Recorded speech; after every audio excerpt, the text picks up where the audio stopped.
Do you know many people are having trouble with getting their documents to print in color? Don't worry. In this video, we'll show you how you do this. Let's start. Step 1. Load paper. Start by loading the correct type and size of paper into the printer's input tray. Step 2. Open document. Open the document or photo you wish to print on your computer and select Print from the software. Step 3. Select printer. Ensure your HP OfficeJet Pro 9015 printer is selected from the printer list. Step 4. Open Properties. Press the button to access the Properties dialog box labeled Properties, Options, or Preferences based on your software. Step 5. Set and Print.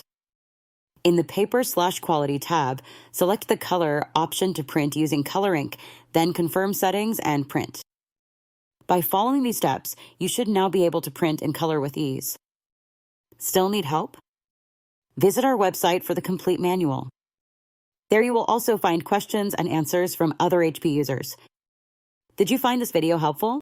By subscribing, you help us continue to answer users' questions. So, subscribe to our channel.